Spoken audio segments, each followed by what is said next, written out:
வணக்கம். நம்ம வாழ்க்கையில கடனுங்கிறது ஒரு பெரிய பாரமா மாறிடுச்சுன்னா, அதிலிருந்து வெளிய வர்றதுக்கு என்னென்னவோ வழிகள தேடுவோம். சரி, இன்னைக்கு நம்மளோட பண பிரச்சனைகள்ல இருந்து மீண்டு வர்றதுக்கு உதவக்கூடிய சில தெய்வீக பரிகாரங்கள பத்தி தான் பார்க்க போறோம். வாங்க உள்ள போலாம். கடன்பட்டார் நெஞ்சம் போல் கலங்கினான் இலங்கை வேந்தன். கேக்கும்போதே தெரியுதில்ல அந்த வலி எவ்ளோ பெருசுன்னு. ஒரு நாட்டுக்கே ராஜாவாயிருந்த ராவணனே ஒரு கடனாளியோட மனசு மாதிரி கலங்கி நின்னான்னா, அப்போ கடன் ஒரு மனுஷனுக்குள்ள எவ்ளோ பெரிய மன உளைச்சல குடுக்கும்னு நாம புரிஞ்சுக்கலாம். இது வெறும் பணம் சம்பந்தப்பட்ட விஷயம் இல்லங்க, நம்ம மன அமைதியே மொத்தமா காலி பண்ணிடும்.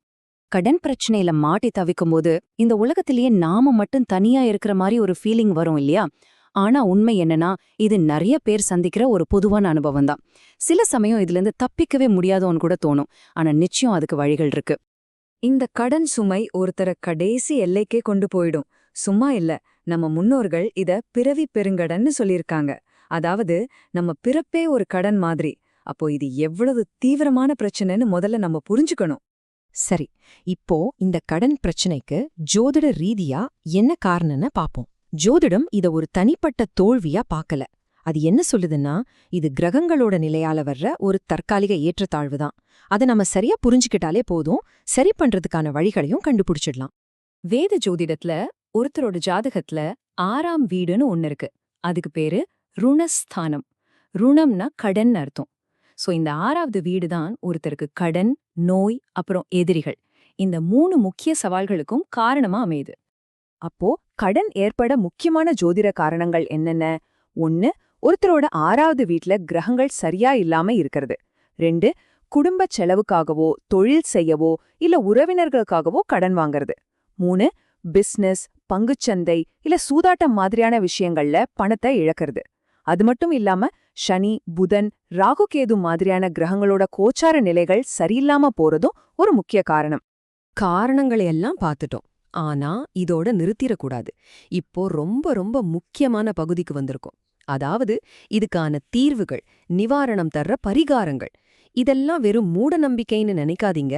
இது நம்ம வாழ்க்கையில ஒரு பாசிட்டிவ் மாற்றத்தை கொண்டு வரக்கூடிய சக்தி வாய்ந்த ஆன்மீக வழிகாட்டுதல்கள். முதல் பரிகாரம் ரொம்ப சக்தி வாய்ந்தது, பைரவர் வழிபாடு. அதுலயும் குறிப்பா மிளக வச்சு செய்யற இந்த பரிகாரம் எப்பேற்பட்ட கடன் பிரச்சனைகளையும் தீர்க்கிற ஆற்றல் கொண்டதுன்னு ஒரு ஆழமான நம்பிக்கை இருக்கு. இந்த பரிகாரத்துல ஒரு சின்ன விஷயம், ஆனா ரொம்ப முக்கியமான விஷயம் இருக்கு. அதுதான் நம்ம பயன்படுத்துற மிளகுகளோட எண்ணிக்கை. சரியா 27 மிளகு. இந்த மாதிரி ஆன்மீக விஷயங்கள்ல இந்த துல்லியம் ரொம்ப முக்கியம். அப்போதான் பலன் முழுமையா கிடைக்கும். இதை எப்படி செய்யணும்னு சொல்றேன், நல்லா கேட்டுக்கோங்க.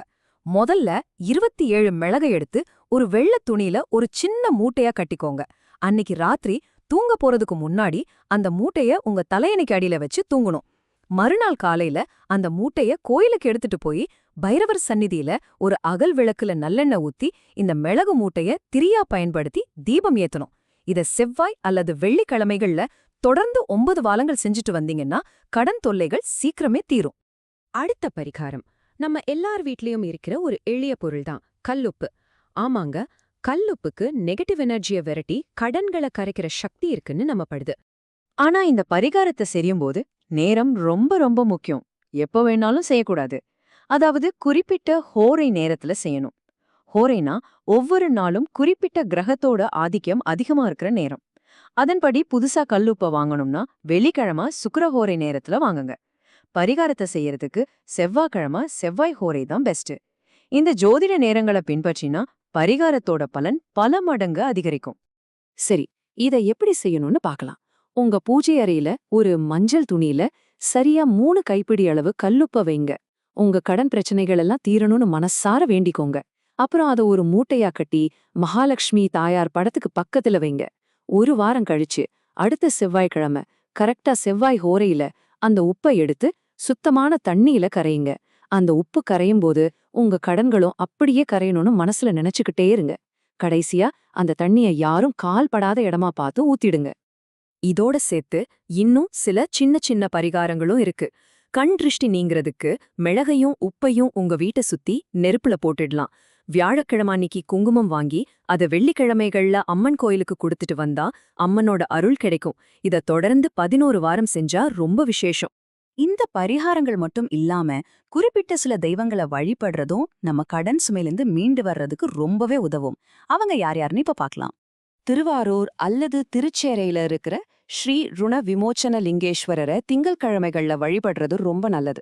அதே மாதிரி திங்கட்கிழமைகள்ல திருப்பதி ஏழுமலையானையும் பழனியில இருக்கிற முருகப்பெருமானையும் வணங்கிட்டு வந்தா கடன் பிரச்சனைகள்ல இருந்து ஒரு நல்ல நிவாரணம் கிடைக்கும்.